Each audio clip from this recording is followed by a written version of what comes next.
board of directors against actions that are taken against the corporation. Yeah, miscellaneous, sealed books, that type of thing. It also tells you processes for transferring stock and all the other things. Basically, all the stuff you got there, it's very similar to it, that type of thing. So that's basically how organizations and corporations get started.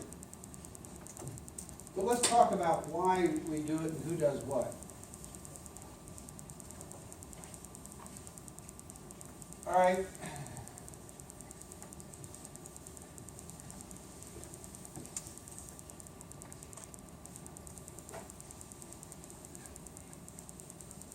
So, what's the role of a shareholder?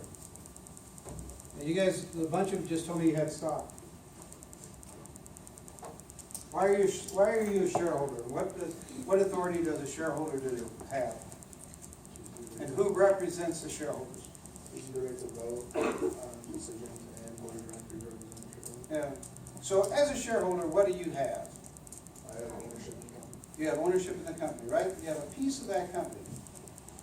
You know, in V&N, that ownership could be,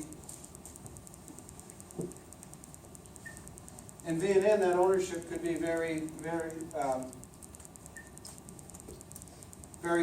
large, because you're one of the few shareholders.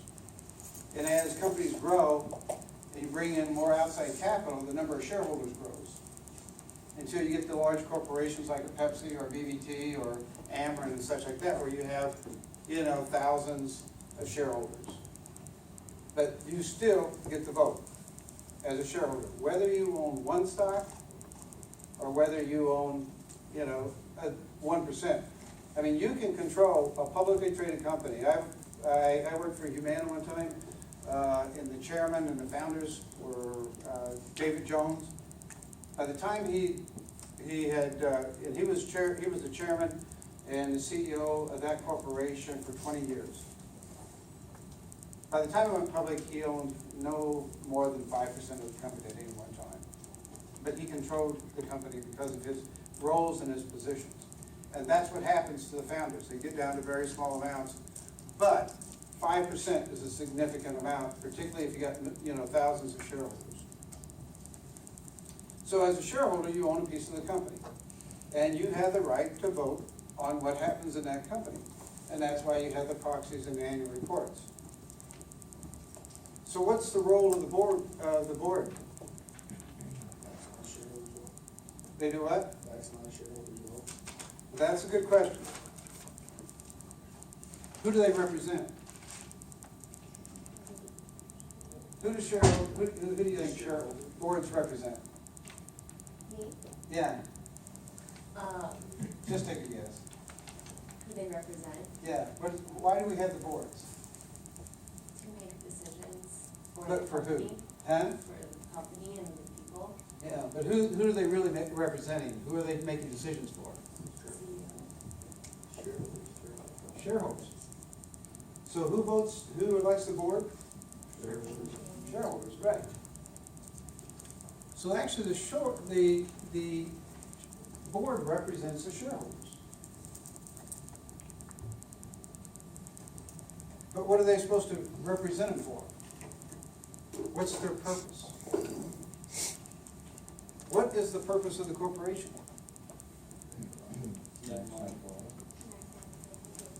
What's that? Maximize shareholder wealth. Let's put the company over here.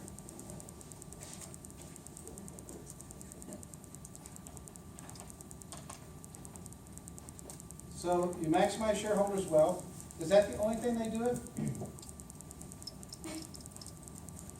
Who's got one of the annual reports there? Does any of the annual reports have a mission statement up front?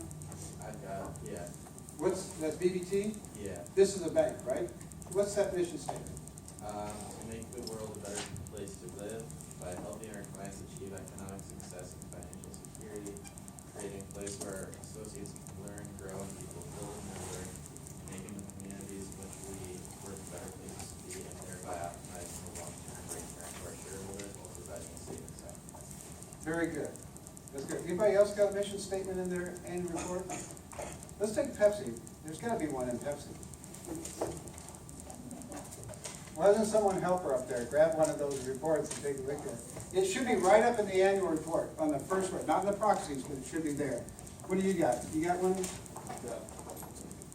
Cameron, Yeah. do you have a mission statement there? It should be right up front, it's probably in there someplace. The BBT was a good one. Anybody else?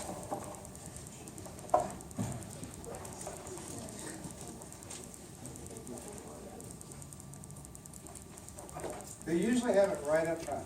It's in there, or they guided in. Maybe they might not have put it in this year, but sometimes it's in the back. But let's take a look, while you're looking at that, if you find one, let's take a look at the BBT. Okay. Read that one again. The whole thing? Okay, yeah, and everybody who here's somebody that's being served by this corporation, raise your hand and tell me who it is, all right? Every time we do it. Listen to the statement, To make the world a better place to live okay? by helping our clients achieve economic Right there. success and. Oh, wait, who'd you hear? Clients, all right? And keep reading, please. Creating a place where our associates can learn, grow, and be fulfilled in their. Who'd you hear? Social- Associates? Keep going, Making please. the communities in which we work better places. Hold to on. be. Where's another one? Communities, right? All right, keep going. Optimizing the long-term return to our shareholders. Right, shareholders, right? And we'll keep going. While providing a safe and sound environment. Great. So is that the company's role, or is that the board of directors' role? What's the board of directors' role? What's their job? That was to maximize, So their job, remember the bylaw? Their job is to enforce that bylaw and to make sure that that bylaw is done for the purpose of the shareholders. That's why they have the bylaws. That mission statement is always in the front of the bylaws. It's always in that process. And if you found Pepsi's or you come across Pepsi's, you're gonna find it has as much to do with food and health as it does with stock. Do you want me to read it? You got I it? just looked- Yeah. I looked it up. It's Oh, not good. in here. As one of the largest food and beverage companies in the world, our mission is to provide consumers around the world with delicious, affordable, convenient, and complimentary foods and beverages from wholesome breakfasts Yeah. to healthy and fun daytime snacks and beverages to evening treats. We are committed to investing in our people, our company, and the communities where we operate to help position the company for long-term sustainable growth. Good. I didn't even hear shareholder in that one, did it?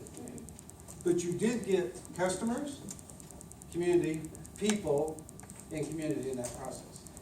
Again, nothing about maximizing profit.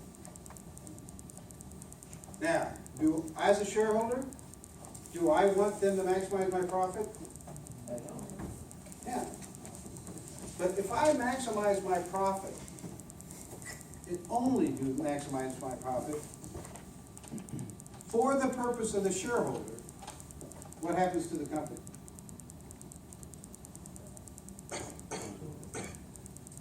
Huh?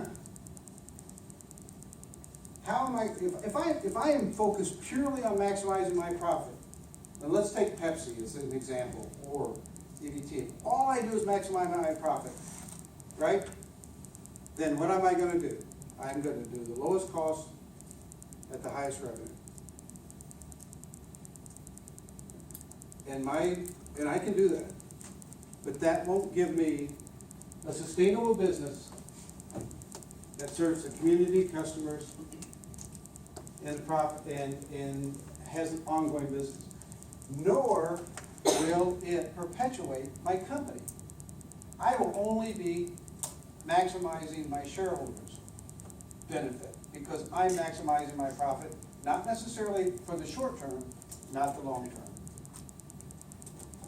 And so, every corporation, if you read most of those, they all have something like this. BVCT do better than most of them. which is to do. So part of the role of a board of directors is to serve shareholders, but to do it in a broader perspective than just maximizing profit. And it's that constant balance. So as a shareholder, I want them, assuming I own that company and I want that company to continue to grow, I want them to serve customers, community, and the shareholder. What happens is if I fill my shareholder up with a bunch of people who are short-term, and that's why we have problems sometimes today, and I try to maximize my profits in a very short term, we have disagreements on the board. I might be a long-term shareholder, but I got a guy coming in and says, oh, by the way, these assets you've got at the table, I can turn around and sell those and make more money by selling those assets versus trying to make product out of them. So let's sell the assets. I'll maximize my profit there. And what happens is you get disagreements with shareholders. So let's say a hedge fund comes in, wants to buy, and they can do it. You know, they only have to, in large corporations now, you guys come in, they'll buy 1 or 2%, spend billions of dollars to get that 1 or 2% of these corporations. They can influence the board. And they'll try to get the board aligned to where they want to go, and it might be they just maximize profits. And so what happens is, that's where boards get caught up, in that between this thing, where they're at, between the different types of competing interests of the shareholders. So boards represent their shareholders, but not every shareholder is the same. We all come into it with different things, and that's what the board has to do. So, one of the main things that a board does, and we had it in those bylaws, is to hire the officers of the corporation.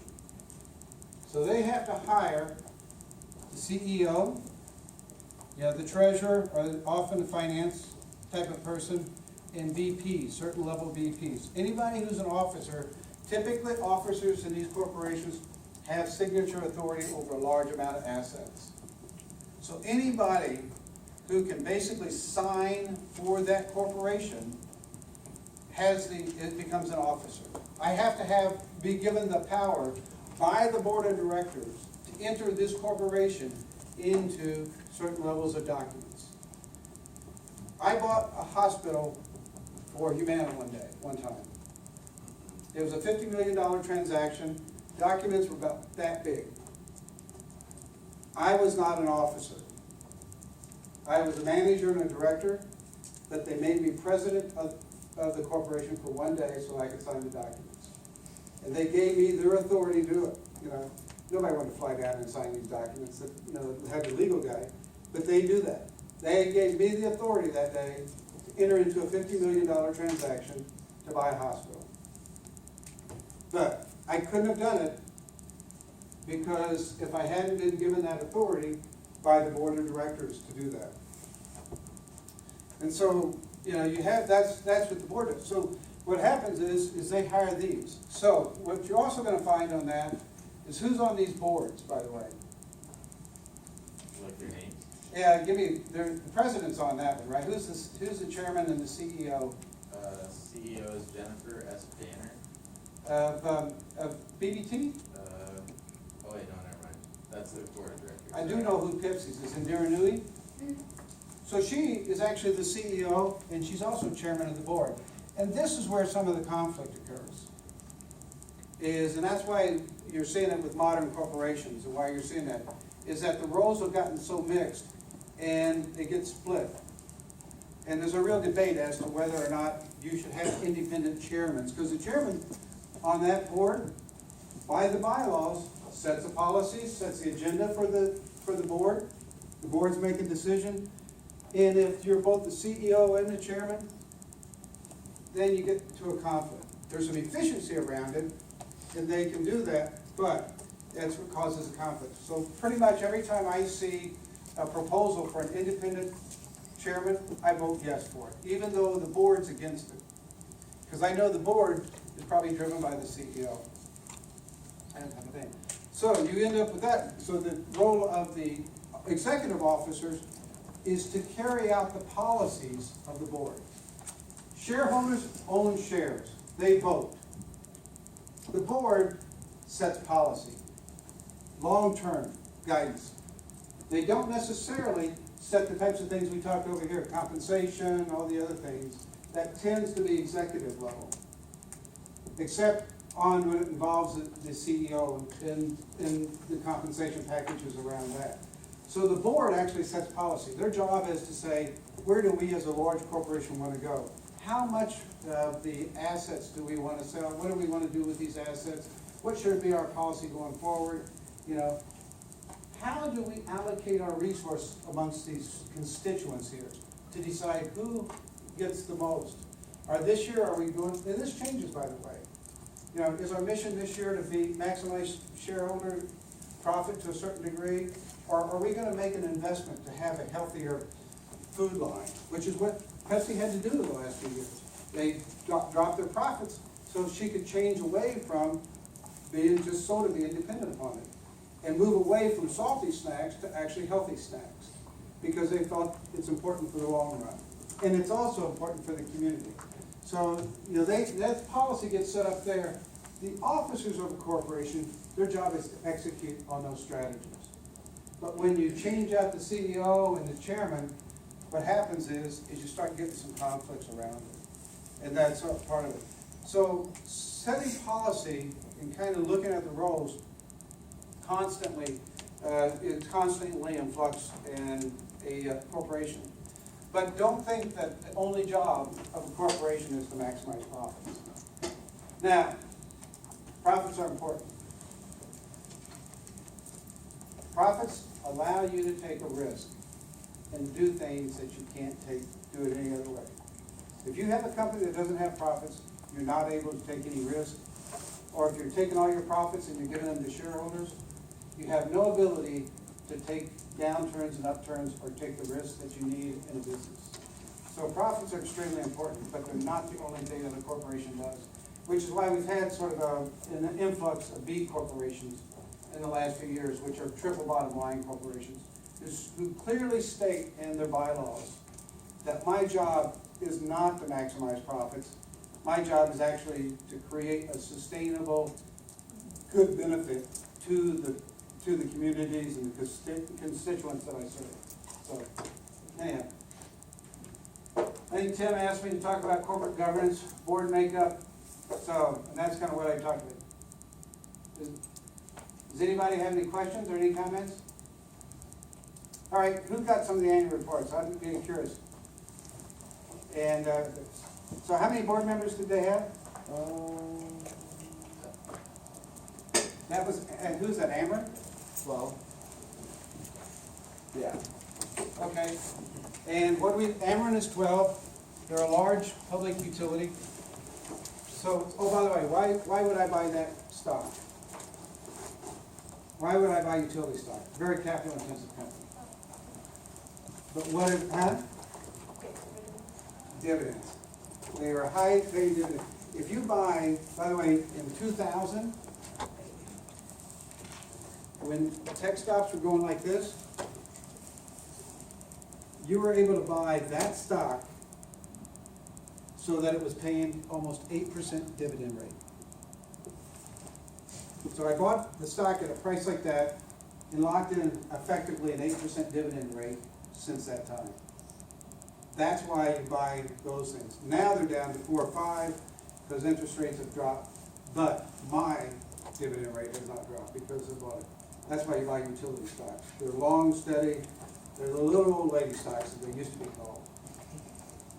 But there is a real problem. So what do you have to be careful of now, though, with utility stocks?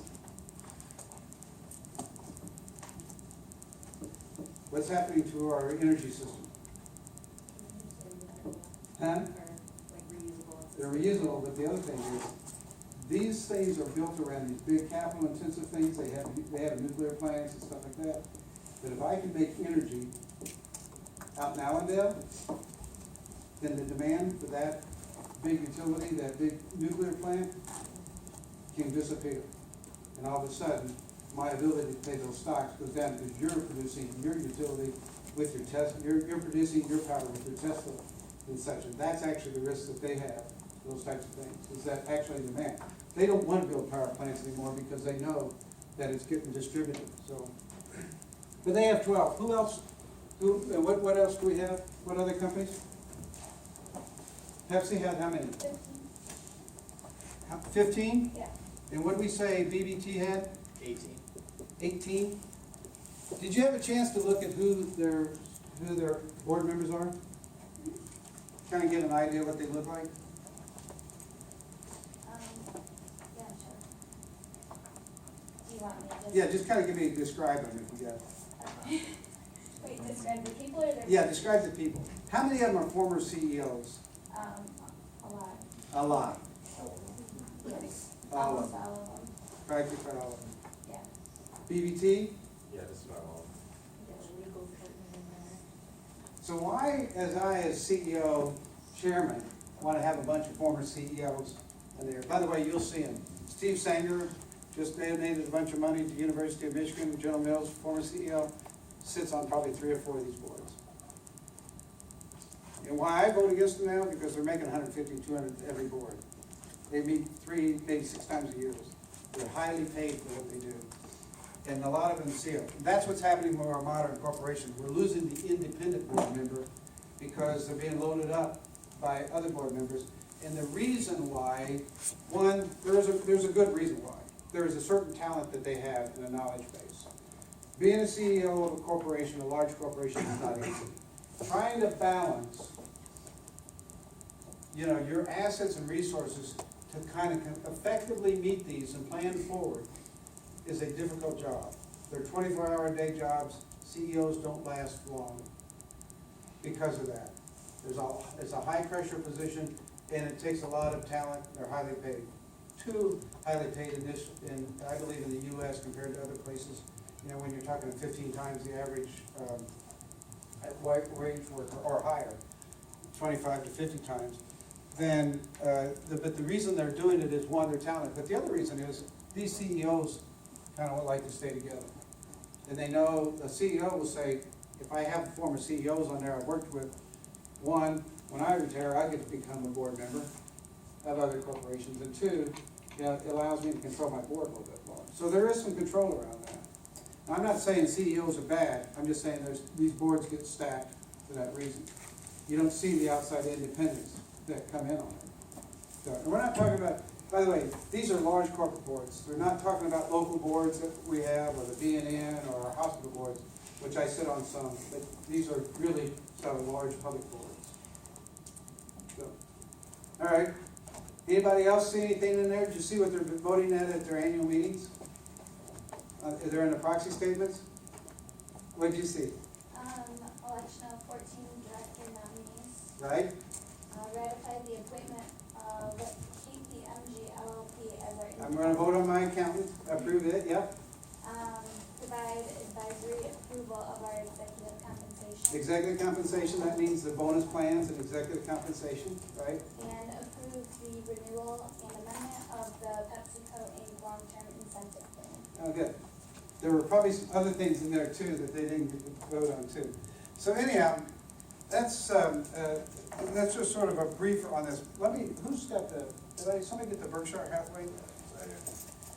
So, that's the difference. This is actually a publicly traded company, but operates like private equity. And first of all, the reason why I bought that is because effectively I'm not paying. Private equity and hedge funds charge you 20%. It's called cap rates. That is, if they get a gain, you have to 20% of the gain goes to them.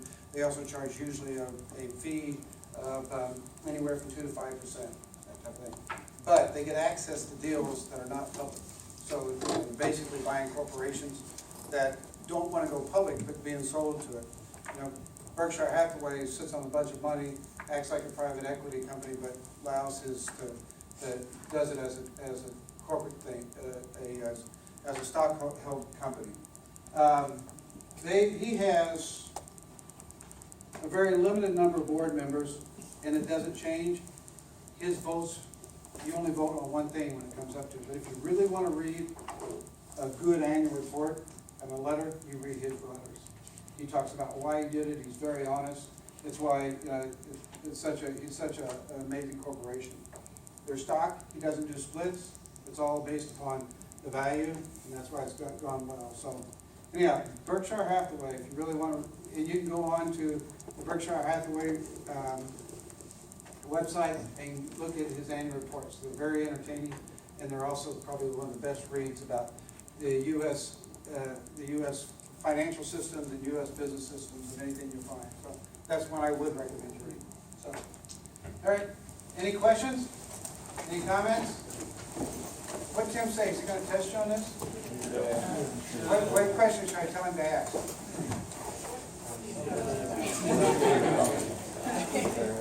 All right, I'll tell him to say, ask him what the role of the shareholder of the board and the